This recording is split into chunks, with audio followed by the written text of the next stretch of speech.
Okay, let's get started. For today's lecture, we're going to continue on our discussion of MRI. So before I start, are there any questions from last lecture or about course logistics in general? Okay. So today we're going to finish up the spin warp design example, or actually start it. And then we're going to, once we finish that up, then we will get into image reconstruction, sort of modern image reconstruction, to talk about how sort of MRI is done today. So pretty much everything we're going to cover up through spin warp is how MRI was done up to about 20 years ago. And so then we're going to spend about 1.5 lectures covering the remaining 20 years since then. Okay. So obviously it's a lot to cover in half a course, but the idea is just to give you a sense of where MRI is at today. Okay, so just to remind you, the main thing we're trying to look at is at the very basics, the user is going to provide us uh, 4 parameters: the field of view in the X direction, the field of view in the Y direction, and the desired resolution in both X and Y directions. And from that, we're going to determine the sampling interval, delta Kx and delta Ky, and also the extent of the samples Wkx and Wky. So these are the design equations that you'll use on, I guess, the current homework. So fairly simple. Delta Kx equals 1 over f of e of x. Delta Ky equals 1 over f of e of y. And Wkx equals 1 over delta x. Wky equals 1 over delta y. All right. And if things are symmetric, then, this point here will be Kx max. And this point here will be minus Kx max. And similarly, this will be plus Ky max, and this will be minus Ky max. All right. So for simple problems, and that's typically a good assumption.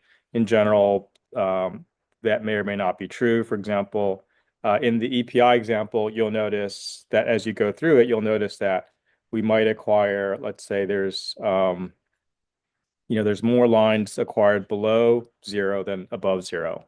So just for the specific example, you just have to see what's the farthest out you go in K-space.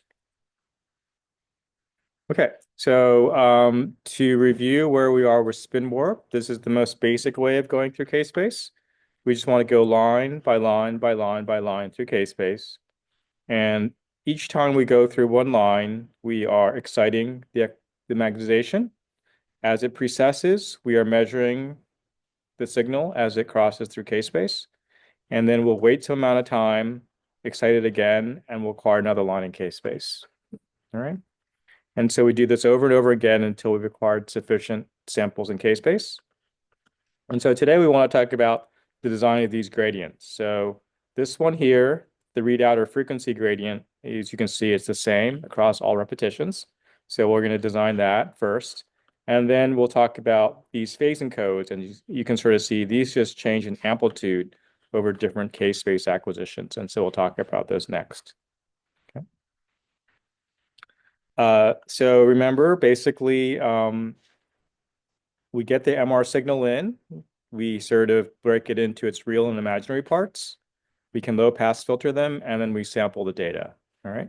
And we'll assume that the sample is done every delta t. Okay. So in practice, how that delta t is split up may be different. So for example, the ADC might actually be sampling at, say, 10 megahertz, right? But further on down the line, with all the digital signal processing, that the effective delta t might be something less, okay? So, or a larger interval. So essentially, we're always talking about the effective delta t. Essentially, how often are we getting a sample of along the KX line? All right. So it's the effective delta t. So basically, yeah, there are a number of ways of implementing this processing. This is just the most simplified view of it. Okay. So for those of you who are real DSP gurus, there's just a lot of DSP you can do. So you can sort of either sample very early and do a lot of DSP. You can you can sort of do a lot of analog first, sample later, and then do less DSP. So there's lots of trade-offs. All right. But in general, as DSP gets faster and cheaper, then the idea is sample as early as possible and do most of the most of the processing in the digital domain, because then you're not subject to temperature fluctuations or non-ideality. So the more you can do with digital signal processing, typically that's the trade-off you want to make, assuming that you can sample fast enough to get your samples, right? And the medical imaging, for example, has benefited a lot from GPUs and all that stuff. So as technology improves, and so as gaming improves, then medical imaging improves. Okay, so. All right, so let's first of all talk about the design of this readout gradient. So remember, this is the readout gradient. This part takes us out to some initial place in K-space. And then what we want to do is we want to sample in K-space with some delta Kx. So this is my delta Kx. Okay. And so we can sort of see if this is the magnitude of my gradient that I'm playing out during the readout, and I'm sampling every delta t, then all I need to do is figure out what is the area under each one of these increments, okay? Because that's going to be my delta kx, right? Because remember, k space is just gamma over 2 pi times the integral of my area under my gradient. So therefore, the equation is quite simple. Delta kx for this gradient equals gamma over 2 pi gxr times delta t. I know the field of view, so I can figure out what delta kx is. And therefore, let's say I'm given gxr, I can solve for delta t, or if I'm given delta t, I can solve for gxr. All right, so that's typically the equation, the computation that we'll be doing. So let's take an example. So in this case, the user has specified a field of view in the x direction of 25.6 centimeters. And the resolution is delta x equals delta y equals 0.1 centimeters. So what I would suggest for any of these problems, you first of all think about what this image will look like. Okay, so how many samples I'm going to have in the x direction in my image? What sort of is the user asking for? So if I'm talking about an image, how many voxels will I have in the x direction?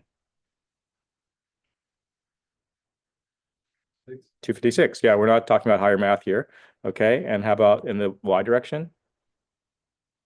256. Okay. So it's good to keep in mind when you're doing these problems, these are real world problems. So you want to start thinking about what is this image going to look like? So this means I'm going to get a 256 by 256 image coming off the scanner. Okay. So in this case, let's assume that we know that the field of view of x is just given by 1 over gamma 2 pi gxr delta t. Okay, because this is my expression for delta kx. Okay. And so delta t equals 32 microseconds. Let's just say I've given that. So therefore, I can solve for GXR, and in this case, I get 0.28675 gauss per centimeters by just plugging in the numbers. All right. So in your MATLAB code, you'll be essentially doing similar calculations to this. But the warning, obviously, is always go back to the delta kx equals 1 over FOV of x, and then just figure out what gradient area you need to get that. Okay. So every gradient is slightly different. Okay, any questions about that? Okay. Okay, so let's talk about the resolution in the x direction. So the resolution in the x direction, we said, is delta x equals 1 over the extent of the kx max. So that's how much area I accumulate going from this part in k space to here, right? Because this gradient takes me from here to here. So that's the extent I go in k space. All right. And so this is just going to be gamma over 2 pi gxr times tau sub x. Okay. So I just solved for gxr, right? So now I can solve for tau sub x and see what I get. So if I do that, I get tau sub x equals 8.192 milliseconds. And it turns out that this is exactly equal to 256 times delta t. So everything checks out, right? So I didn't even have to do this calculation. I could have known that I needed 256 samples. So I could have just multiplied the delta t by 256 and gotten the same answer. But in this case, this is a nice sanity check showing that everything sort of checks out. All right. So that's an example of designing the readout gradient. So given your field of view of x, right, and your delta x and our delta t, then we were able to figure out the gradient amplitude and also the how long we want to play that gradient out. So that's designing a readout gradient. So let's do an example for you guys to work on. So you are asked to design a spin warp readout gradient to achieve FOV of 20 centimeters and resolution of 2 millimeters. The maximum gradient strength you have available is 2 gauss per centimeter, and the readout sampling period is 5 microseconds.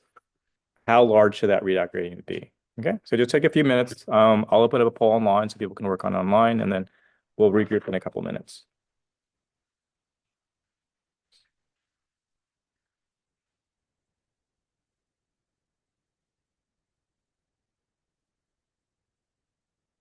And you can assume that gamma over 2 pi equals 4,000 hertz per Gauss, so the calculation is fairly straightforward. Okay.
Okay, so let's go ahead and take a poll in class. So at the count of three, just sort of say really loudly what you think the answer is. Anyone?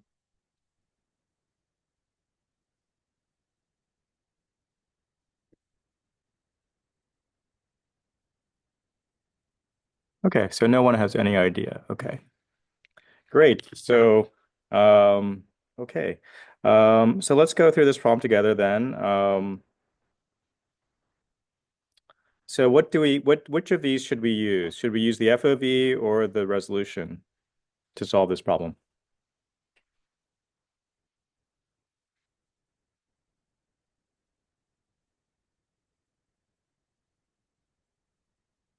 Okay, we could use the resolution. Okay, so how would we use the resolution? What would the resolution tell us?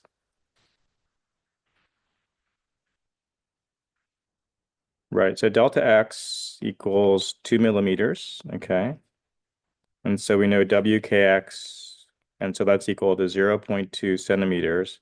So WKX would equal 5 inverse centimeters. Okay, so where will we go from there?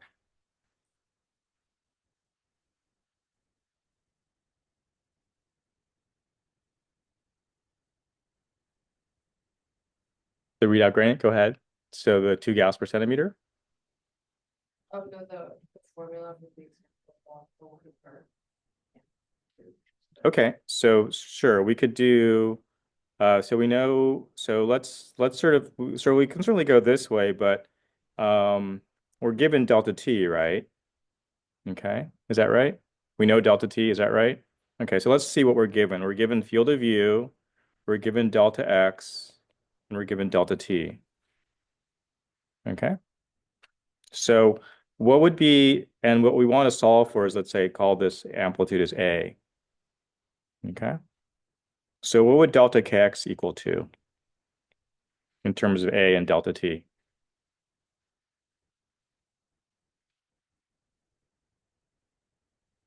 Anybody?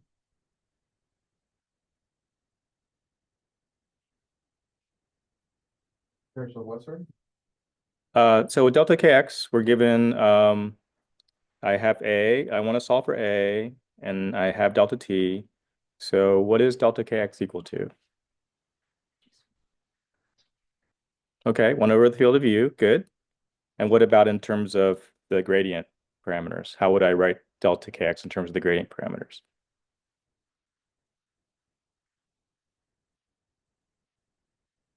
That's just the multiplication. Multiplication, okay, go. What would I write down? A times delta t. Okay, good. A times delta t, and then there's one other factor I'm missing. Gamma over 2 pi. Great. Okay, cool. Okay, so therefore I can solve, right? I can say A equals 1 over the field of view of x, gamma over 2 pi delta t. Everyone agree with that? Okay. So then I can say that's equal to 20 centimeters times 4,000 hertz per Gauss times 5 times 10 to the minus 6 seconds, right? And hertz cancels out seconds, right? And I'm going to be left with something that's Gauss per centimeter here, okay? And so let's just do the math. That's going to be, what's that going to be? We're going to have 100 times 10 to the minus 6 equals 10 to the minus 4. And then 4,000 times that is going to be what?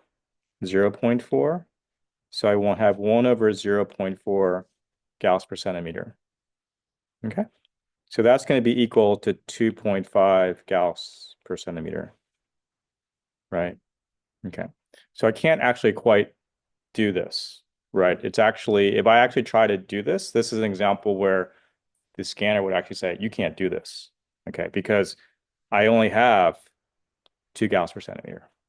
Okay, and so that's something that you'll actually run into on a scanner. Sometimes you'll try to do something, and I'll say, sorry, can't do that. Try again. Okay, so what would I need to do to make sure if I kept delta t the same, what would I have to change? What input parameter would the user have to do? What would they have to back off on to get this to work? Field of view. Would I have to increase or decrease the field of view? Increase. I'd have to increase the field. Let's see. Yeah, I have to increase the field of view, right, to make delta K smaller, right? Okay. So that's sort of interesting. So the idea is the smaller I want the field of view, right, the bigger delta K is, right? But with these parameters, I don't have enough gradient strength to do that. And so what you'll find is when people are going from scanning like humans to like little microscopic objects, the gradient strengths increase a lot because to get to that sort of those small field of views, you need a lot of gradient strength for a certain delta t. Okay, so that's an example of how, like, even though these are very simple equations, they actually affect, sort of how the user experience is at the console. Okay, um, so yeah. So any questions on that? The answer at. Yeah, the answer is F. It's the closest answer. Yeah, but the real message behind this is sometimes you can't do what you want to do, and then you'd have to. So oftentimes when that happens, then it'll just like you'll try to click in a number and it just won't accept it, or And if the software's written nicely, it'll just say try again, or this is the maximum. We suggest you do this. Okay, all right. Okay, so that's the redout gradient. So that's an example of a redout gradient. Now we're going to do the phase encode and see what we get for there. And remember, the phase encode is basically helping us do this. These are going from this line to this line to this line to this line to that line. Okay, so that's doing a delta KY. And so same thing here. Maybe I have some width, temporal width specified, and I'm changing the gradient amplitude by this increment each time. So it's GYI. So every time the gradient amplitude changes by that amount. So my delta KY is just equal to gamma over 2 pi GYI tau sub y. Okay. So once again, it's always just an area times gamma over 2 pi. All right. So in your MATLAB grader problems, it's essentially everything just comes down to areas and gamma over 2 pi. All right. So nothing more complicated than that. And then I get my delta ky by the field of view in the y direction. Right. So let's take a look at an example. So here my field of view is given. I'm given that I want tau sub y to be 4 milliseconds for this problem. And so I'm just trying to solve for how big of these little increments are. And I know basically that I can say that, well, this is just equal to my, this is my delta ky, right? And so essentially, I'm given tau sub y, and so I'm going to solve for GYI. And if I do that, I get this really tiny gradient, 0.00224 Gauss per centimeter. Okay. And then the other thing, remember, so the FOV determines my delta K, then the resolution determines how far out I want to go in K space. How many lines do I need in K space? Okay. So there's two ways we could do that. One is sort of like we could just think about it and go, well, I know how many lines I need, so I don't really need to do the computation. So how many lines do we need in K space? How many KY lines do you think we need in K space, given the size of my image? Go ahead. Yeah, so we had 256, right? So if you want to just sort of either as a sanity check or because you're just like, I don't want to do the computation, then you would just say, well, I'm just going to do 256 lines, okay? And then you'd actually be right. But let's actually do the computation to show that it all works out. So in general, it's always good to sort of do the computation both ways, especially in the real world, because, you know, in grad school, you expect there's an answer in the back of the book, right? Once you go get a real job or you're doing your thesis, there is no answer especially if you're doing research. And so in general, the only way you can really check yourself is by doing the computation in different ways, or else, you build it and it doesn't work. And then nature tells you, okay, you made a mistake, and then you go and redo it. Okay. So let's look at this. So delta x equals 1 over delta y equals 1 over delta ky. And this is just going to be gamma over 2 pi times, and this is saying this is the maximum gradient we're going to ever play out. Okay, so this is this gy sub p, and it's played for some time tau sub y. And so I can solve for I can solve for that maximum gradient. And what I'm going to find out is it's just equal to, if n sub p was 256, it's just going to be 128 of these guys. Okay, so basically I know I want 256 lines, so it's just going to be 128. So the maximum gradient is just by taking half of the number of lines I want and just multiplying it by that number. Okay, so that all checks out. So anyways, these are the sort of computations you do for spin warp, and you're going to do slightly different computations for your square spiral and your EPI. All right. So always go back to the design equations, delta kx, delta ky, and then each of those is equal to some area, and just figure out what that area needs to be. All right. Okay. So this is just putting it all together, just showing how, we typically start with these are design parameters, and then everything else is just figuring out what area you need to get those design parameters. Okay. Okay, so yeah, let's do this. Let's just do one more problem. So this one is same thing. You're given a spin warp pulse sequence. Now you have to design the phase and cogradients, and we want to achieve an F field of view of 20 centimeters, a resolution of 2 millimeters.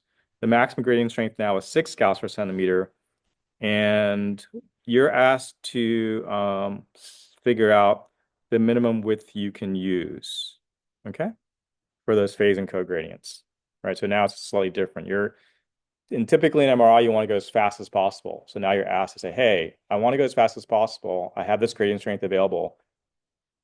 How fast can I go? Okay, so go ahead and give that a shot. And so it's slightly different design problem, so it's useful to look at it.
Okay, go ahead. Let's go ahead and check in. So just count of three, just say whatever you think the closest answer might be. One, two, three. Okay, A, D. I have no idea what the right answer is, so let's figure it out together. Okay. I don't every year I just sort of solve it de novo, so we'll just figure it out. Okay. So it's one of those answers. So luckily we know it's doable because we're giving a maximum gradient strength, and so we're just asked to figure out the minimum time. So we know that we should be able to accomplish this, and we'll just see what the closest answer is. Okay. So since we're given the maximum gradient strength, we know we're sort of thinking about how far can I go out in k-space, right? So we know if I'm talking about how far I can go in k-space, then I want to be thinking about resolution, right? Because resolution determines that width in k-space, all right? So I'd say, okay, well, I know I want to think about WKY, and that's going to be equal to 1 over delta y, and that's equal to 1 over 0.2 centimeters, right? Equals 5 inverse centimeters as before, right? And I know that's going to be equal to gamma over 2 pi. I'm going from -6 to 6, right? So that's the maximum sort of swing I can do, right? So that's going to be 12 Gauss per centimeter, right? That's the maximum that's how much the change in gradient is. And I'm solving for this t, okay? So then I can just solve. I can say t equals and check me if I'm doing this correctly. Am I doing this correctly? Yeah, right. 5 over inverse centimeters, 4,000 times 12 Gauss per centimeter. Is that right? Okay. So 4,000 is the Hertz per Gauss, right? Okay. So I'm going to end up with, let's say I have inverse centimeters, I have Gauss per Hertz, and I have centimeters per Gauss, right? So this is going to cancel out, this is going to cancel out, and I'm going to end up with seconds, right? So this 1 over Hertz is seconds. Okay. So I have 5 over, what is this? 48,000. Is that right? Everyone agree with that? Yeah, okay. So that's approximately, this is about 50,000, right? 5 times 10 to the 4, right? Okay. So this gives me about like um 1 times 10 to the minus 4. So do I get about 100 microseconds? Is that right? Okay. So I think that's the closest answer. You can check but the basic idea is, assuming the math is correct, then you would say, I want to plot a 100 microsecond pulse. Okay. Now, it's possible the hardware might say, I can't do that. And in fact, here we've assumed I can play out a perfectly ideal pulse, a rectangular pulse. Okay. So that's because we're doing this for a class. If you go get a job at GE or Siemens and you try to do this, they'll say, you can't do that. Okay. Because nothing can go from 0 to infinite number. That's an infinite slope. So in general, you're going to be constrained to what are like trapezoidal pulses. And so the software underlying all the MRI is assuming typically trapezoidal pulses. Okay. People have experimented with other pulses like, a sinusoid or things like that, but by far most calculations are just trapezoid, where basically there's a limit on how large the amplitude can be, and there's a limit on the slope. Okay. So in real world, the design problems is slightly more complicated just because you can't go infinitely fast, right? But the idea is the same. You're trying to maximize this area. But now you just have to do the area under a trapezoid instead of an area under a rectangle. Right. Okay, any questions before we move on? Okay, so now we're going to skip this. This is from like the old final, but if you want to try it on your own. We're just going to talk about a few things that you should be aware of. And then we're going to move on to sort of more modern image recon. So one of the things that we run into is a very common artifact that people have to worry about in MRI is Gibbs artifact. So we're going to look at this just for a minute. And this typically comes about like, let's say this is my image, right? And let's say there's a really sharp edge. Okay. So for example, let's say the interface between bone and muscle or cartilage, right? You want to look at an edge. Maybe you want to see if there's any degeneration. And so the idea is if you, oh, let me just see if there's a question on the chat. Why is it 12 Gauss per centimeter? It's 12 Gauss per centimeter because um, minus 6 Gauss per centimeter can take you this way, and 6 Gauss per centimeter can take you that way. So that overall extent is 12 Gauss per centimeter. Okay. Okay, so getting back to this, so imagine, so here's a water phantom most likely that's got a really sharp edge between the phantom and air. And you can sort of see here, if we did a 256 by 256 image, this looks pretty sharp. Okay. Whereas now it's the same object, but now you see this ringing around the edge. Okay. So for example, if this was something that you want to look at in physiology, the question would be, is there really this sort of indentation in the sample, or is this an artifact of the imaging? Okay. Now, radiologists are pretty good about reading through artifacts. So even if you throw them a lot of artifacts, they get to know these artifacts. But in general, physicists like to try to reduce artifacts. And sort of the funny thing is sometimes when we might spend a lot of time getting rid of the artifacts and we show it to the radiologist and they're like, oh, this sucks because I'm used to reading through the artifact. So now I have to retrain my brain to read an artifact-free image. And so it's sort of interesting how something that is better technically from a clinical point of view can often take some time to get adopted. Okay.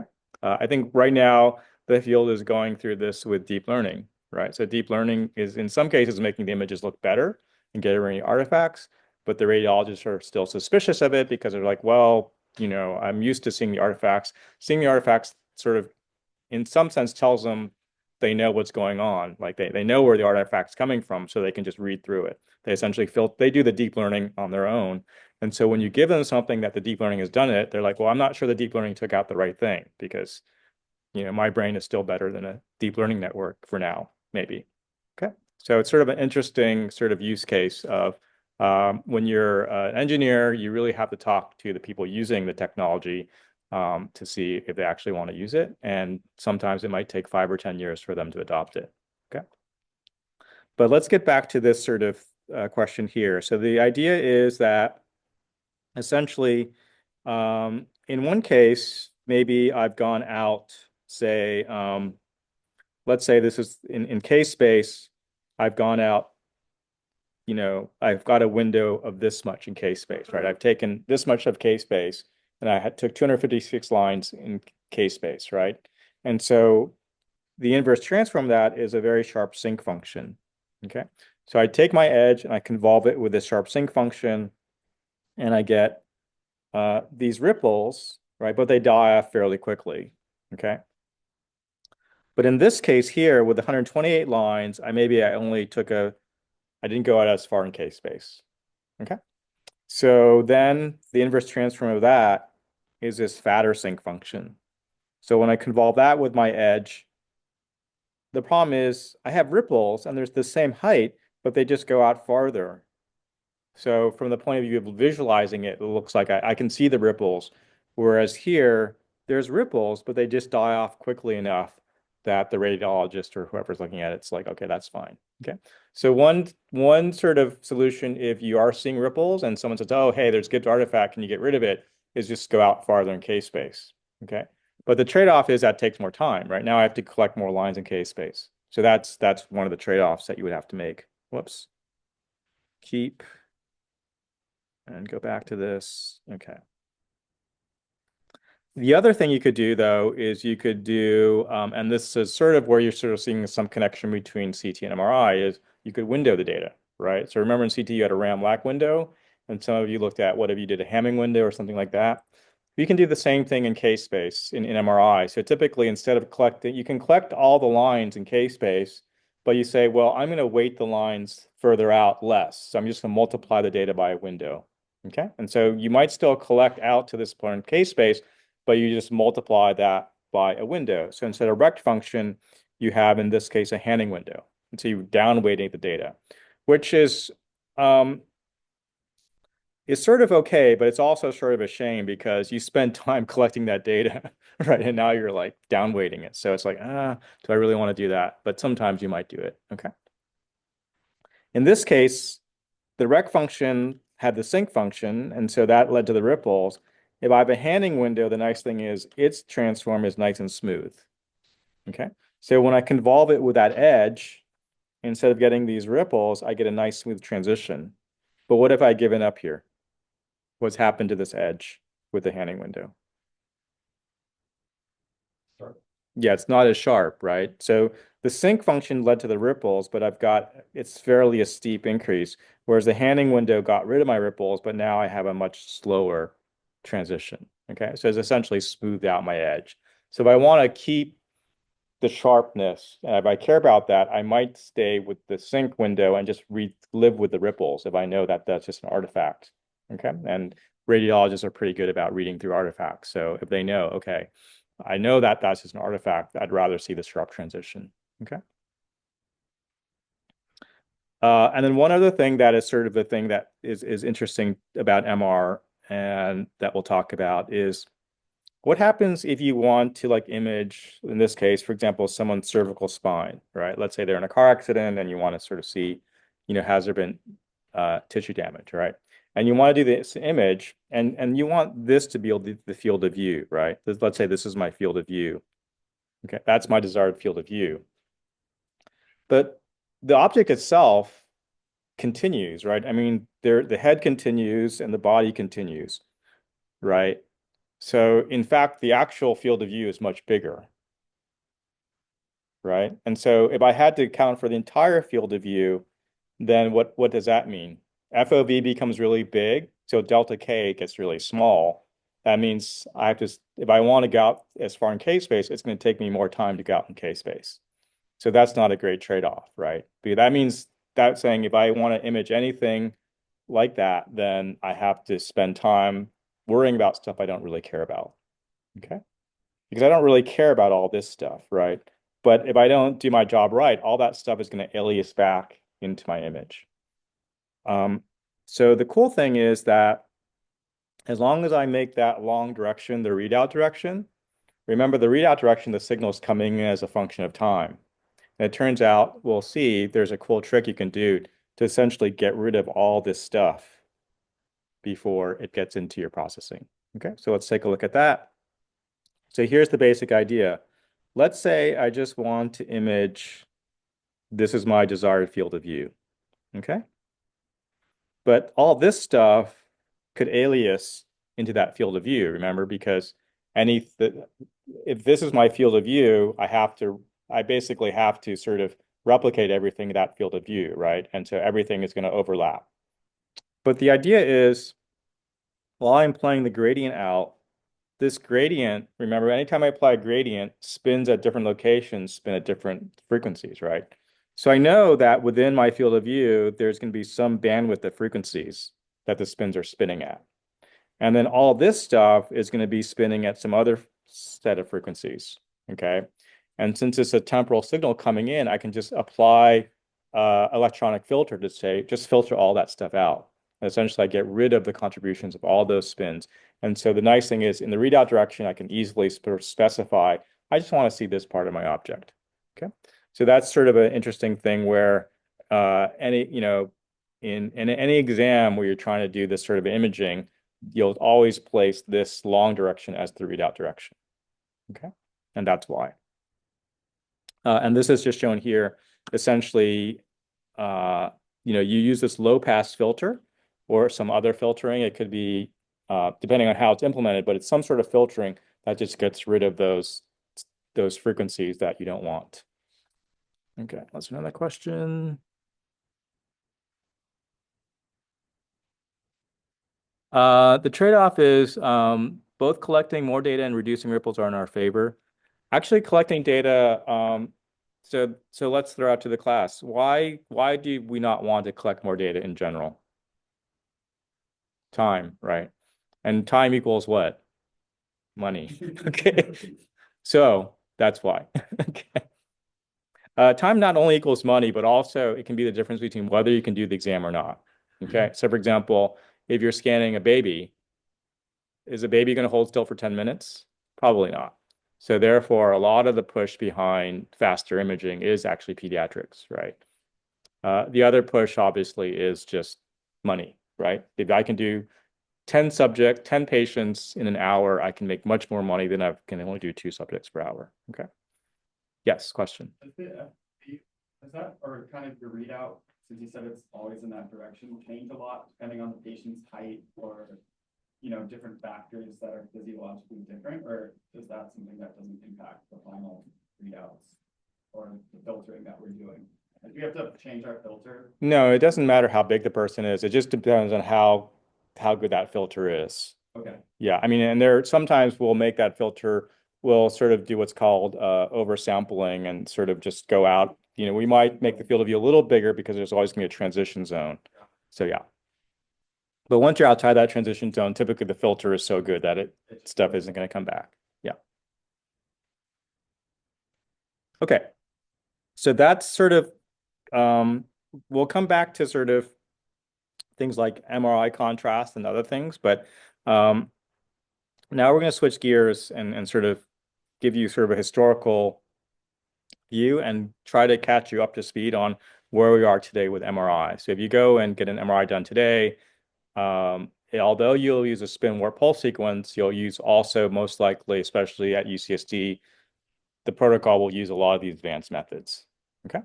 So let's just sort of review where we are. So basically, what we've done is gotten you up to 1983. Okay. The case-based formulas. All right. But we did it in 4.5 lectures, so that's not too bad. Okay. And then what we're going to talk about now is everything since then, since about 1990, okay, is when so up to 1990, everything was done with just one coil typically, okay? You would have just one receiver coil and all of case space was done with the gradients, okay? All the imaging was done with the gradients. The coil was just receiving the data. Around 1990, I think Peter Romer from GE started thinking about, well, what can you do if you have multiple coils, right? Multiple receive coils, okay? And then in 1997, Dan Sodikson, who at the time was a PhD student, came up with SMASH, which was the first way to sort of say, hey, this is how we can use multiple coils to go faster, okay? And then in 1999, Klaus Prusman, who was also a PhD student, said, okay, well, this is a better way of going faster, okay? And then in 2002, Mark Griswold, who at that time was a postdoc, said, well, this is even a better way of going faster. That's more robust. And then in 2007, Mickey Lustig, who was a grad student, said, well, here's another way of going faster, okay, using some latest math from compressed sensing. He was at Stanford at the time, and there were some really smart statisticians at Stanford who were coming up with compressed sensing at the time. So that was the marriage of that. And then in 2012, Colin Setzenpop, who was a grad student at the time, said, oh, here's another way of going faster. And so now that's in use. And then in 2013, Mark Griswold, who was the same Mark Griswold who came up with GRAPPA, and then I think the first author, Dan Ma, was a grad student at the time, came up with something called MRI fingerprinting, which is a totally way of doing imaging. And then in 2018 was sort of when deep learning came. And I believe this was the grad work of the first author, Sue. So I think one of the things, so right now, if you go to a modern MRI system, you will see some version of either Sense or GRAPPA. You'll probably see compressed sensing, and you'll see simultaneous multi-slice. If you pay more money, you can get MRI fingerprinting, and you're definitely going to see deep learning as well. Okay. So the amazing thing is all these things, over which half of them were developed by graduate students, are now in product. Okay. So that's pretty amazing because this is essentially 20 years. And there are technologies that were invented around the same time that are still not in product. So all this stuff went into product fairly quickly in terms of MRI. Okay. And the reason why is because it allowed people to go faster and also with deep learning actually create better images. Okay. So we're going to obviously, we're not going to be able to go into a very deep dive. So what I'm going to go over here is sort of going to be an overview and also related to a MATLAB problem that sort of you'll just work through for the last homework. Okay. So that's going to be just more a guided problem where you just sort of get some experience running the code. All right. Okay. So let's just sort of give you some sort of basics, because basically what we want to do now is we want to just sort of show how you can go from, right up to now we've talked about integrals and Fourier transforms, and now we want to sort of switch gears a little bit and just give you a hint of how really it's a language of linear algebra that now dominates not only medical imaging, but pretty much any image reconstruction you're going to be doing in any field of science. Okay. So it's good to know a little bit about that. So what we're going to say is, although we can talk about kx, ky, and x and y as continuous variables, in practice, we're always going to discretize them, right? We're going to have some delta kx, some delta ky with some integer index, and we're going to have our delta x and delta y with some integer index. Okay? So that means in practice, once we get into MATLAB, we can replace these kx and x's with these guys. And we also know that the number of samples we're going to have is FOV of x over delta x. Okay? So the nice thing is, if I take an equation like e to the minus j 2 pi kxx, right, and I simply substitute all that in, basically the field of view drops out, the delta x drops out, and all I'm left with is these integer values of m, n, and nx. Okay, so they're just integers that I'm left with. And so now everything is just MATLAB and integer values of indexing my image. Okay. And I can do that in 2 dimensions as well. And so I'm essentially taking a discretization of this continuous time integral and saying, well, in practice, this is really what I'm dealing with. I'm just dealing with sort of summations of discrete values, and I'm dealing with complex exponentials that look like this. Okay, so everything is integer valued. All right. And the only thing is, if I wanted to go back to continuous time, there might be some scaling term that's related to the resolution, but in practice, I don't really need to worry about it too much. Okay. So let's take an example of this and build up some intuition. So let's say I have this. So you can recognize this as a sort of a phasor that's got a dependence on, let's say this would be sort of analogous to sort of my dependence on ky, and this would be sort of the kx. Okay. So essentially, remember we had phasors of the form, e to the minus j 2 pi kx and e to the minus j 2 pi kyy. So now these discrete time phasors are taking the place of those. And so let's look at what they look like. So for example, this would be, say, in my y direction, and this would be in my x direction. Okay. So for any frequency index p, then I have just e to the minus j pi times 0, because n, x, n, and y in this case equals 2. I just have 2 samples in either direction. And I have e to the minus j pi times 1 because my integer index is just going from 0 to 1 for my image values. And the same thing here. And so I'm just left with basically my 2-dimensional phasor pattern is just going to look like this. It's going to have 1 e to the minus j pi, e to the minus j pi m, e to the minus j pi p plus m, where p and m just indicate where I am in k-space in integer values. Okay. So let's just take a look at what those look like. So if I'm at 0, 0, then I get 1, 1, 1, 1. So that makes sense, right? I'm at the center of k-space, so I just have 1 everywhere, right? So that's 0 frequency, right? There's no variation in that matrix, right? Let's say I'm at MP equals 1, 0. So M is indexing sort of where I am along KX, right? What frequency I am. So I'm at a higher frequency in KX, and I'm still at 0 frequency in KY. So if I look at the thing that comes out of it, there's variation in the X direction, but no variation in the Y direction. Okay, so that makes sense, right? That's in terms of if I have a 2x2 image, that's like the simplest thing I can come up with, right? 1 and -1, right? That has variation that way. And similarly, if I pick m of p equals 0, 1, that's saying I have no variation in the kx direction or in the x direction and some variation in the y direction. And so if I look at that, it's 1, 1, -1, -1. That's also the simplest thing I can come up with a 2x2 matrix, right? Is essentially something that varies from here to here. And finally, if I go here, where I'm saying I want to have some variation in both the x and y direction, then I have with this. And so here it's going 1, -1, and -1, 1. And so now this is the diagonal pattern that we have, right? So that's the most, you have to have at least a 2 by 2 matrix to have a diagonal pattern. And so that's what we're seeing. Okay. So this is the simplest image we can think of just to develop the intuition about what we're going to do. Because what we want to do is we want to say, how do we go from our thinking of Fourier transforms that we've talked about, taking our object and multiplying by a 2D phasor pattern, and how do we convert that into a linear algebra problem, right? So let's say this is my object. It's a 2 by 2 object, right?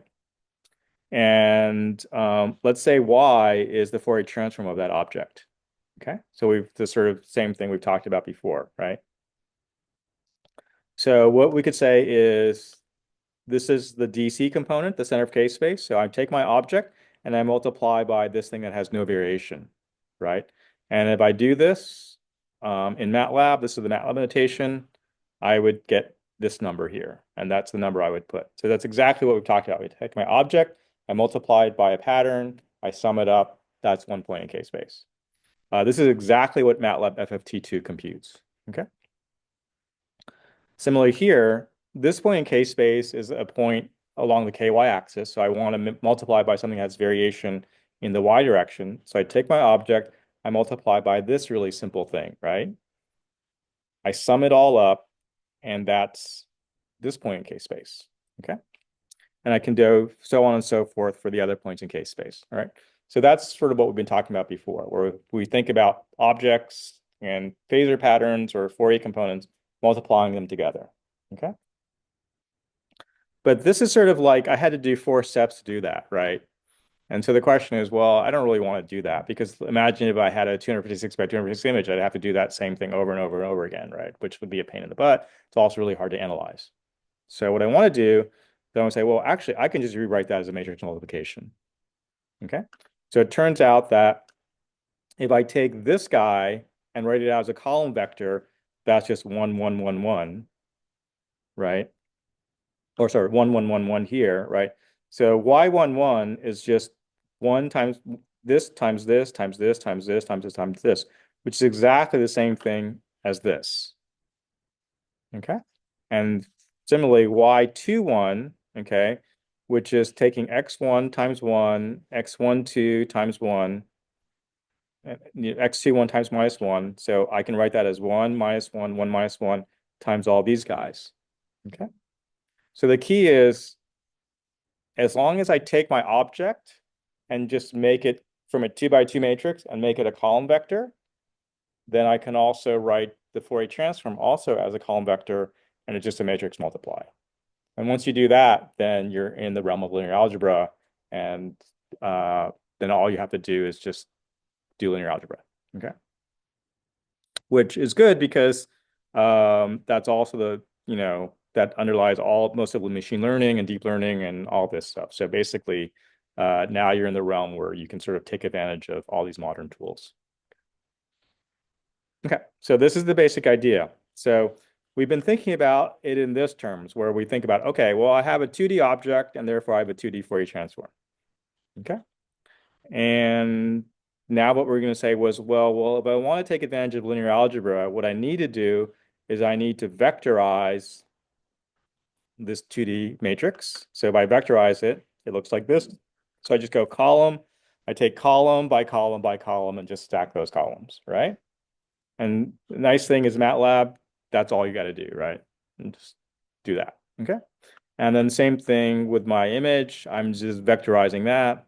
So little m equals big M colon. And you can sort of see here, these columns here are nothing, so you have a lot of nothing.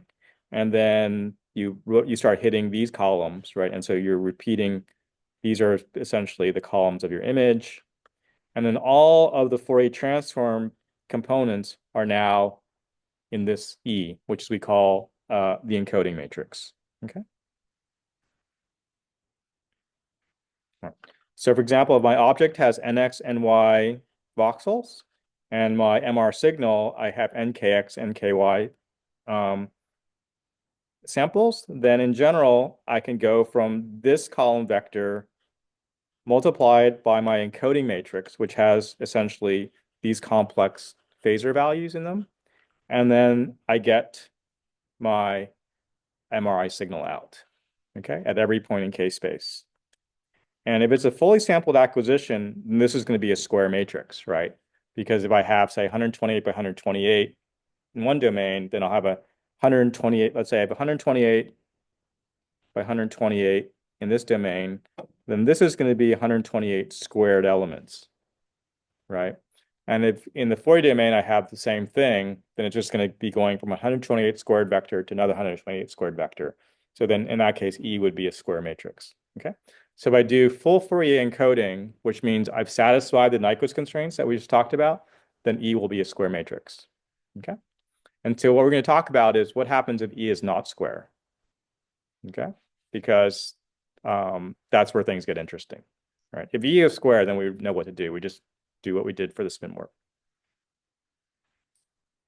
Okay, so this is just sort of, you'll see this in the MATLAB code. I think the homework will be, it's already made up, but it'll be posted tomorrow.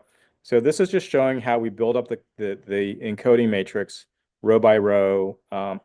This is just to show that this is what we do. We have an encoding matrix. We take our object and we vectorize it. And then we simply, to get the Fourier transform, we just simply take that object and multiply it by a matrix. And that's essentially, so in MATLAB, you just have matrix multiply. So that's what we're doing. So if you go back to refresh yourself on linear algebra, if I have a square matrix and, if all the columns are independent, then I can take the inverse. So the exact solution is, if I have my measured signal, then the estimate of my image is M equals E inverse S. Okay, so we're done. And then in general, it turns out for Fourier, the columns of E are orthogonal, right? So every column, if you take the dot product with another column, it's going to give you 0. Okay, so in that case, the inverse is just the Hermitian transpose, which are also known as the sort of the conjugate transpose. Okay, essentially, you remember the transpose, you swap the rows and columns, and also you take the complex conjugate, and so that would be the inverse. So this is essentially the inverse Fourier transform. Okay, so this is the forward Fourier transform, and this is the inverse transform.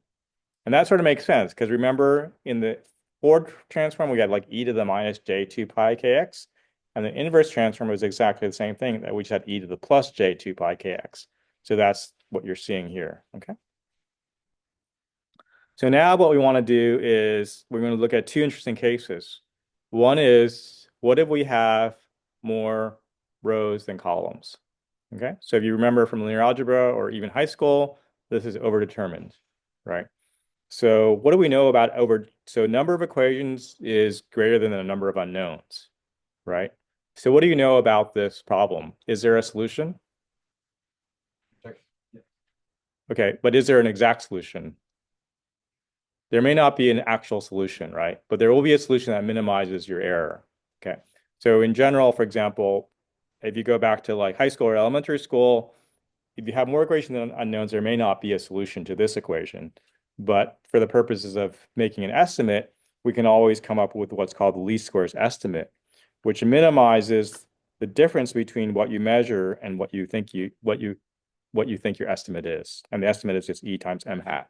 Okay, so this may not be 0, but you look for the thing that minimizes it. Okay, and so that's going to be one solution we're going to look at.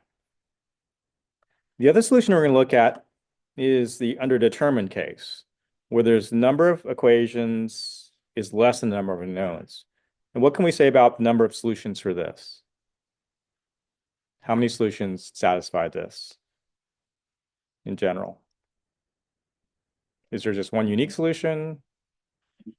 Infinite, right?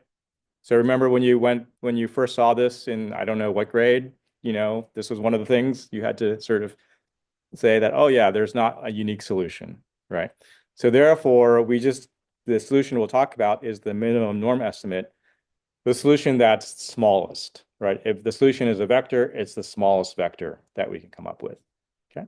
So we'll look at that and we'll see how that's a fine solution, but it's not very good, okay? And so we're going to figure out how do we take that minimum norm solution and make it better, okay? So that's the basic framework of where we're going to go. And we're not going to go into too much detail. We're just going to sort of give you a sense of how this you might be convinced that this makes sense, right? Okay, so for example, if I've got the square case, then we said m hat equals E inverse S or EHS. So this is just the inverse Fourier transform. So that's just what we've done so far. Okay. And then here, so we could either solve it this way, or we could take the pseudo inverse of this matrix. And so for the homework, you'll sort of look at this and just sort of explain why these give you the same answer.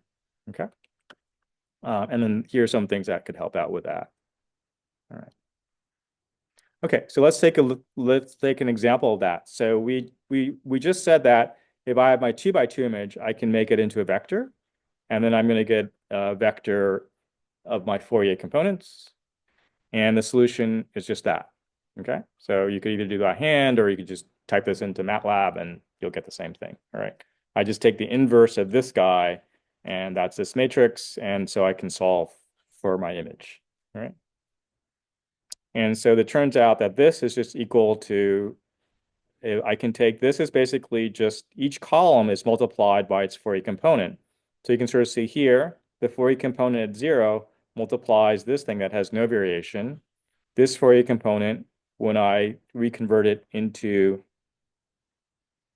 I unstack my image, is this component here, okay? And this one, when I unstack it, corresponds to this component. And this one, I unstack it, corresponds to that component, okay? So this gives me variation, no variation, variation in the y direction, variation in the x direction, and variation in the x and y directions. All right, so that's all we're doing. We're just basically saying, instead of thinking about things in 2D space, we're going to make things vectors. Okay. And the same thing goes for 3D or 4D, whatever dimension space you go to, you're just going to take all those numbers and make one really long vector. And it turns out some of these problems can have amazingly long vectors. Okay.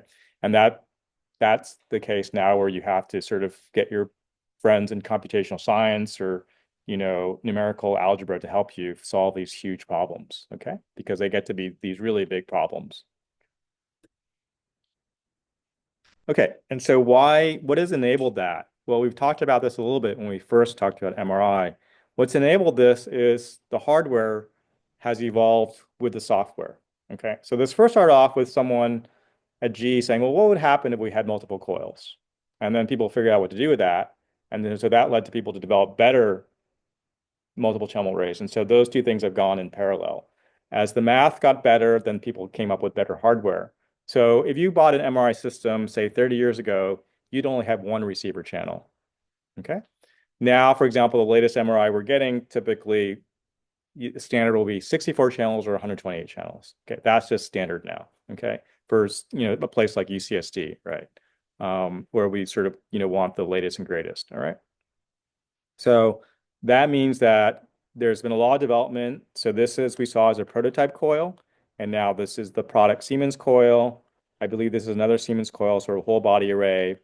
And the basic idea is essentially each array element is now seeing just part of your object. Okay, and so that's the key. Basically, before the coil was seeing the entire object. So all the unraveling had to be done with the gradients, all done with the Fourier transform. We made the Fourier transform do everything. Okay. Now with these arrays, you think about it, if this coil only sees this part of my head and this coil sees only that part of my head, then I have some idea of where spins are because each coil sees different spins. Okay, or they see them differently. So now I should be able to take advantage of that to not have the Fourier transform do everything. Okay. So let's first look at sort of the first solution that came about, which was people were just wondering, what could I do if I had multiple coils? Okay, but I'm still doing full Fourier. I'm still collecting, I'm still satisfying the Nyquist criterion. I'm still sampling and getting my delta K and my WKX. I'm still doing all the work I need to do. Okay, so in that case, what we can think about is my object, every coil, I can consider multiplying my object by what's called a coil sensitivity pattern. Okay, so this is, for example, coil 1 might be C1, coil 2 might be C2, coil 3 might be C3. Okay, and what does that look like? It's just a diagonal matrix that tells you how much to multiply each element in your object by, like how sensitive is the coil to that. So for example, if this was my object here, right? And let's say I put my coil here, okay? So then the coil sensitivity might be, maybe it's 1 here, but then maybe it falls off to 0 here. Okay, so that'd be the coil sensitivity pattern, right? And so then I just stack all those numbers along the diagonal to sort of multiply my object by that coil sensitivity. So essentially, what I see is not the object, but I see the object after it's been multiplied by the coil sensitivity. And then for each of those, what each coil sees, I still do the full Fourier transform. So I still have the full encoding matrix. Okay. But now I've got, let's say in this case, 3 coils. So now I've got 3 of these square matrices stacked on each other. Okay. And so this is now an overdetermined set of equations, right? So there's not going to be a unique solution, but at least I can find the best solution, the least square solution, right? So, and it turned out the least square solution, which we looked at in your homework, is just this.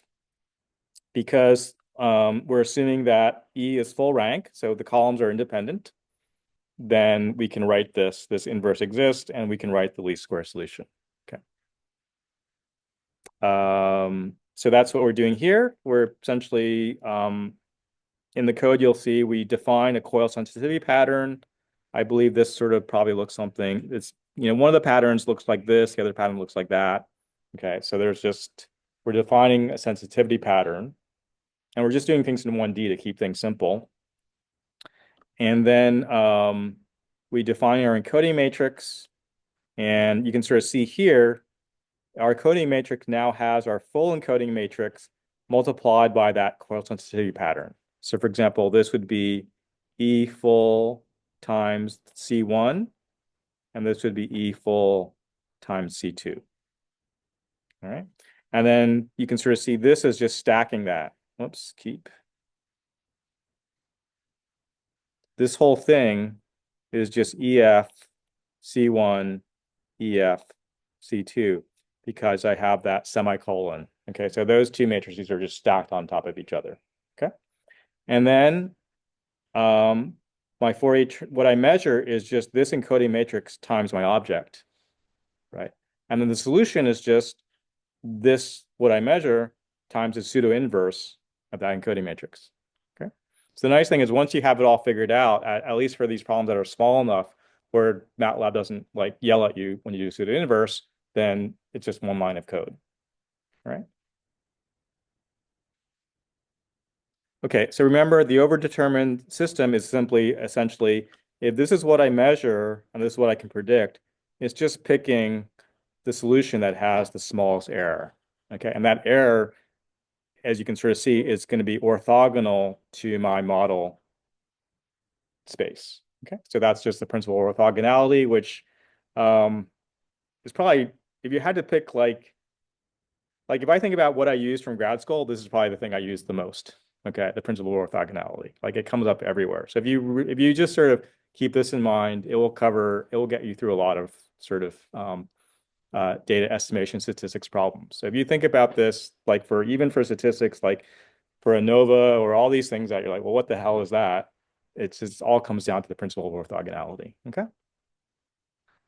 So I think you did that a little bit on your homework. Okay.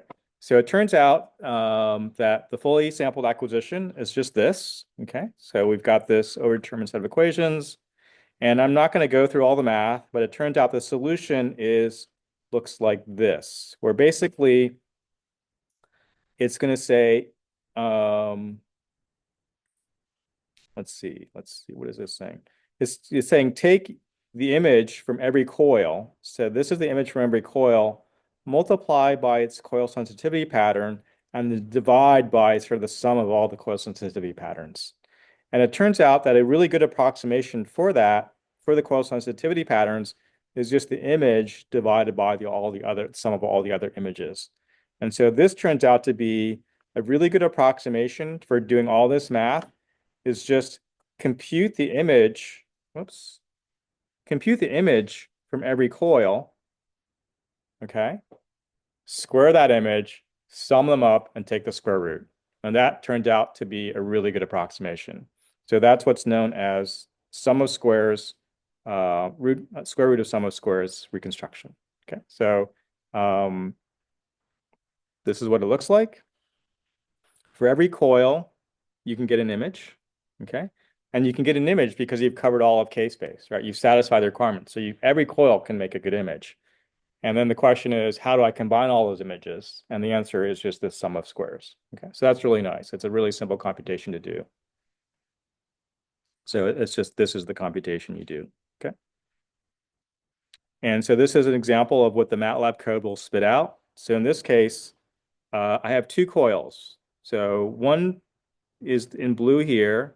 It's sort of, if I think about a 1D, like if I think about, this is my 2D object, but the coil profile I'm assuming is in this direction. Okay. So in one case, the coil profile is sort of less sensitive going in one direction. And the other case, it's more sensitive going in that direction. Okay. So this represents what the object looks like when multiplied by one coil profile. And this represents the object multiplied by the other coil profile. So when I reconstruct each one, I would get this. Okay. And then I'm going to add some noise to it just to see how things act with noise. So each coil itself does a pretty good job. And then if I do the reconstruction with a pseudo inverse, this is the best I can do. But if I do sum of squares recon, which is much easier to do, I get pretty good. Okay, so that's the idea of that. If my coil sensitivity patterns are sort of slowly varying, sum of squares works really well. Okay. But now, what happens if I have a coil sensitivity pattern that really drops off?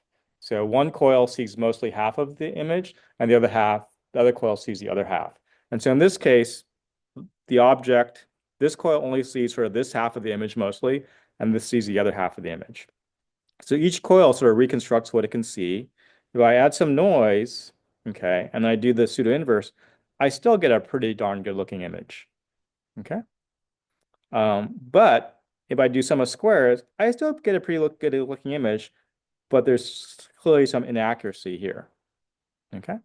So this means that the coil design actually has an effect. That is to determine what you're trying to do, it's going to turn out, if what you want to do is solve an overdetermined set of equations, then this is a better set of coil sensitivities to have. Okay. But it turns out if you want to do something else, like go faster, it's going to turn out that this is going to be a better selection of coil sensitivity, which we'll see. And so for the homework, all you're asked to do is, you're given these coil sensitivity patterns, you just come up with your own sort of set of sensitivity patterns, just two curves, and you just see what they do. And that's all you have to do. Okay. So let's just set up sort of the underdetermined set and see what happens with that. So we've talked about the square matrix where we're going full Fourier. And now what we want to say is what happens if I do undersampled acquisition? So essentially here you can sort of see I'm only acquiring half the number of K-space lines, right? So this is the aliasing, right? So now aliasing just means I'm going from this square matrix to like a rectangular matrix, which is, let's call that a wide matrix, right? It's a wide matrix now. And so essentially in linear algebra terms, I've just gone to this case where now it's underdetermined, so I have multiple solutions. And aliasing turns out to be the minimum norm solution. Okay. So when I do my inverse Fourier transform of this, then this is what I get. And so I'm seeing the image replicas. And this just turns out to be, this is the best I can do given this data. And of all solutions that I can construct from this, there's many, many solutions I can come up with, but this is the best I can do given this data. All right. And so that's the minimum norm solution. Right. So obviously the minimum norm solution has aliasing in it. We want to do something that's undersampled, right? Because the only way we can go faster is to undersample, right? So somehow we have to get rid of that aliasing. Okay. So what we want to do is we want to take that. If I only have one coil, I'm undersampled. But if I have multiple coils, maybe I can take it undersampled. I can go from underdetermined to overdetermined again. So that's going to be what we're going to do. Okay. I'm going to just skip over this for now. Well, just basically saying there's multiple solutions and you sort of did that in the homework. And we're just picking the one that's the smallest. Okay. So basically all these guys are possible solutions, right? Whoops. These are all possible solutions, and we're just picking the one that's the smallest, okay? But we don't want to stay there. So why do we want to undersample? Well, the main reason is we reduce time, okay? And we said either time saves money or reducing time makes it possible to do something that you couldn't do otherwise, okay? It makes an exam that would, either a pediatric exam or let's say someone just can't lay there for very long, or you want to do something that there was just a talk someone gave yesterday. I'll post it in case anyone wants to see it, where you want to collect a lot of data. You're looking at things that are moving and stuff. And if you do the traditional way, you'd have to spend a lot of time doing it. Okay. Like maybe spend 5 minutes doing it. If you do all these tricks, maybe you could do it in 30 seconds. Okay. And so that makes it whether it's possible or not possible. So there's going to be two approaches we're going to look at, two main areas we're going to look at. One is we're going to use additional information like more coils to do parallel imaging. And that's one way of solving this undersample problem. The other thing we're going to do is, and that's parallel imaging. The other thing that's related, but sort of you can think of it as sort of a different approach, but you can always combine these approaches, is to say, well, I'm going to use prior information and assumptions to come up with my estimate. And that's where we get into compressed sensing and deep learning. Okay, so that's where we're going with this. Okay, so I'll end with this slide. So basically, the basic idea is, if we had full Fourier, we get our image. One way we can go faster is we just don't sample these outer points in K-space, but now we have lower resolution, right? The other way we can go faster is we just skip every other line in K-space, but now we have aliasing. The good thing is we can solve this problem. Okay, so that's what we'll do on Monday. So we'll pick that up on Monday, and I think the only, I guess, questions about course logistics, Friday, midnight, I think the project proposals are due for project 2, right? So work with myself and the TAs, and then basically starting Saturday, I will start giving feedback on the projects. And the idea is everything should be wrapped up by Wednesday by 5 p.m. And at that point, you should have a fairly good idea that if you do the project and execute it, it's a good project. Okay. So any questions about that? Yes. Yeah, so there's going to be homework 6 that's going to be released tomorrow morning. I think it's at 8 a.m. It's going to be like, I would say you have 2 weeks to do it, and it's probably 30% work of the normal homework. So it's really just going through the MATLAB code. I think one of the problems is like literally 3 lines of code that you would have to add. Like if you can average 2 numbers, you can do that one.